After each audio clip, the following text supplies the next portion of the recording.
नमस्कार। आज के इस सेशन में आपका स्वागत है। अगर आप एयू स्मॉल फाइनेंस बैंक में अपनी किसी बैंकिंग समस्या को सुलझाना चाहते हैं तो आप बिल्कुल सही जगह पर हैं। आज हम इस बैंक की आधिकारिक शिकायत और एस्केलेशन प्रक्रिया को स्टेप बाय स्टेप डिकोड करने वाले हैं। तो चलिए बिना किसी देरी के सीधे काम की बात पर आते हैं और इस बहुत ही सुव्यवस्थित एस्केलेशन सीढ़ी को समझना शुरू करते हैं। हमारा आज का एजेंडा बहुत ही क्लियर है, जिसे हमने 5 हिस्सों में बांटा है।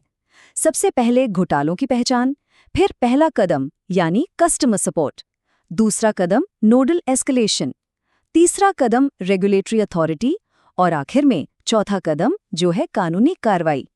मतलब शुरुआती कॉन्टैक्ट से लेकर लीगल एक्शन तक पूरा रास्ता आज हम समझेंगे।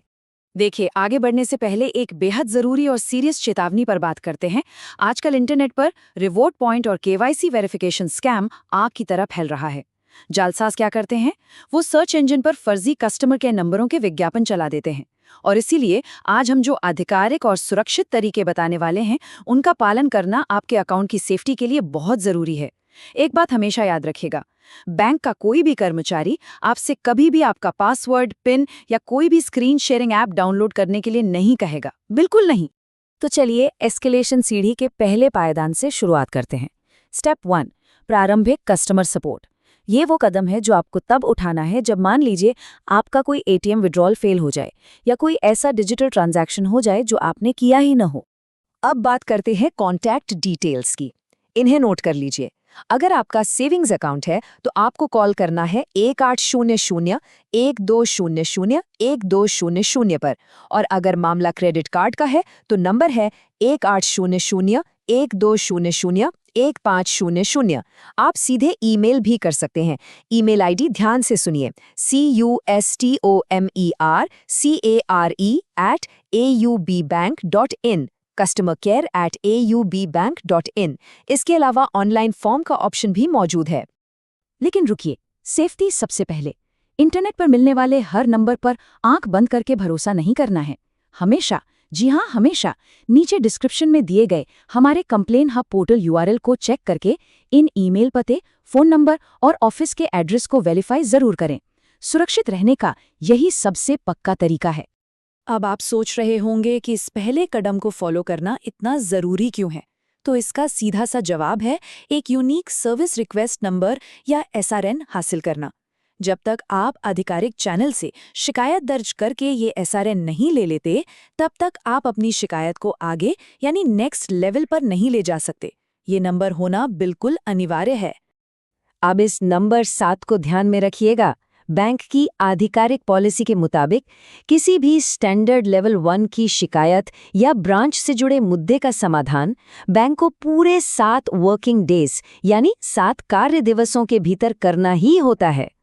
अच्छा, अब सवाल उठता है कि अगर वो 7 दिन बीत जाएं और आपको कोई संतोषजनक समाधान न मिले तो क्या करें? यहीं पर आता है हमारा दूसरा कदम, क्षेत्रीय नोडल एस्केलेशन। आइए देखते हैं कि सीढ़ी का ये दूसरा पायदान कैसे काम करता है। इस लेवल पर आपको अपने क्षेत्र के क्षेत्रीय नोडल अधिकारी, जिसे हम शॉर्ट में आरएनओ कहते हैं, उन्हें ईमेल करना होगा।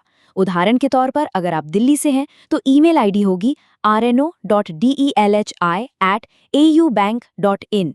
और हाँ, इस ईमेल में अपना registered mobile number, account number और जो लेवल 1 से सर्विस रिक्वेस्ट नंबर मिला था ना, वो लिखना बिल्कुल मत भूलिएगा। यहाँ मैं फिर से आपको वो सेफ्टी प्रोटोकॉल याद दिलाना चाहूँगा। आप भारत के किस क्षेत्र में रहते हैं उसके हिसाब से आपका आरएनओ ईमेल अलग-अलग होगा। इसलिए अपने जोन का बिल्कुल सटीक और वेरीफाइड कॉन्टैक्ट डिटेल खोजने के लिए नीचे डिस्क्रिप्शन में दिए गए कंप्लेंट हब पोर्टल यूआरएल को एक बार जरूर चेक कर लें। अब ये क्षेत्रीय नोडल अधिकारी आखिर है कौन? तो देखिए, ये बैंक के ही एक वरिष्ठ अधिकारी होते हैं जिन्हें आरबीआई के नियमों के तहत बैठाया गया है। इनका काम ही है आपके अटके हुए विवादों को सुलझाना। राष्ट्रीय स्तर के नियामकों के पास जाने से पहले कानूनी तौर पर ये इंटरनल स्टेप उठाना जरूरी है ताकि बैंक आपकी समस्या को प्रायोरिटी पर ले। और देखिए, ये नंबर 7 यहाँ फिर से आ गया है। आरबीआई की गाइडलाइंस के अनुसार जैसे ही आप मामले को इन नोडल अधिकारी तक एस्केलेट करते हैं, उनके पास आपको एक तर्कसंगत समाधान देने के लिए ठीक 7 कार्य दिवसों का ही समय होता है।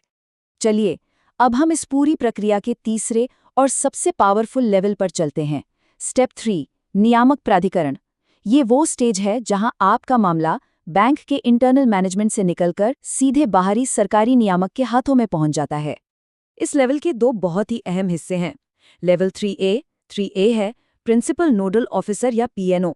आप इन्हें pno@aubnk.in पर ईमेल कर सकते हैं, और अगर वहां से भी बात ना बने तो एंट्री होती है लेवल 3B की, यानी RBI लोकपाल।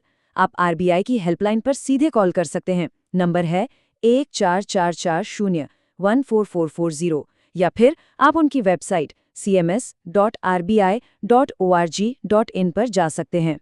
एक जरूरी बात, सरकारी और रेगुलेटरी कॉन्टैक्ट लिंक्स अक्सर बदलते रहते हैं, इसलिए मैं फिर से कहूंगी कि सही PNO और RBI लोकपाल के अपडेटेड और एकदम सुरक्षित संपर्क विवरण के लिए डिस्क्रिप्शन में दिए गए कंप्लेंट हब पोर्टल URL को जरूर वेरीफाई करें। अब इस स्लाइड में जो बात सबसे दिलचस्प है वो है रिजर्व बैंक की एकीकृत लोकपाल योजना, यानी RBIOS। ये आपका अंतिम और एकदम न्यूट्रल प्राधिकरण है। जब बैंक का इंटरनल PNO आपके किसी बिल्कुल सही और जायज़ दावे को भी खारिज कर देना, तब रिजर्व बैंक का ये ढांचा आपकी मदद के लिए आगे आता है। इस टाइमलाइन को जरा ध्यान से समझिएगा। आप RBI के पास तभी जा सकते हैं जब आपकी पहली शिकायत को दर्ज किए हुए पूरे 30 दिन बीत चुके हों। लेकिन अलर्ट रहिए, 1 जुलाई 2026 से जो नए RBIOS नियम आ रहे हैं, उसके तहत बैंक द्वारा आपकी शिकायत खारिज होने के बाद आपके पास अपील करने के लिए सिर्फ और सिर्फ 90 दिनों की एक बहुत ही सख्त फाइलिंग विंडो होगी। और आखिरकार हम एस्केलेशन सीढ़ी के चौथे, आखिरी और सबसे गंभीर पायदान पर आ गए हैं, अंतिम कानूनी कार्रवाई। ये स्टेप उन खास स्थितियों के लिए रिजर्व्ड है जहां बैंक की लापरवाही या सिस्टम फेल होने की वजह से आपको कोई बहुत बड़ा वित्तीय नुकसान हुआ हो। इस आखिरी स्टेज में प्री लिटिगेशन के लिए आप नेशनल कंज्यूमर हेल्पलाइन पर कॉल कर सकते हैं। उनका नंबर है 1915। और अगर बात कोर्ट तक पहुंच जाए तो कंज्यूमर कमीशन के ई-जागृति पोर्टल का इस्तेमाल किया जाता है, जो है e-jagrti.gov.in, eojagriti.gov.in। एक बात ध्यान रखिएगा, क्योंकि EU स्मॉल फाइनेंस एक प्राइवेट बैंक है, इसलिए हम सरकारी CP ग्राम्स पोर्टल को बाईपास करके सीधे इन प्रशासनिक चरणों का इस्तेमाल करते हैं। देखिए, जब बात सीधे कानूनी कार्रवाई की हो तो कोई भी छोटी सी गलती बहुत भारी पड़ सकती है। अपनी लीगल एस्केलेशन को बिल्कुल सही दिशा में ले जाने के लिए डिस्क्रिप्शन में दिए कंप्लेन हब पोर्टल URL से आधिकारिक पोर्टल्स को वेरीफाई करना बिल्कुल मत भूलिएगा। इस आखिरी कदम के पीछे जो सबसे बड़ी कानूनी ताकत है वो है उपभोक्ता संरक्षण अधिनियम 2019। ये वो लीगल फ्रेमवर्क है जिसके जरिए आप ई-जागृति पोर्टल पर अपनी औपचारिक शिकायत दर्ज कर सकते हैं।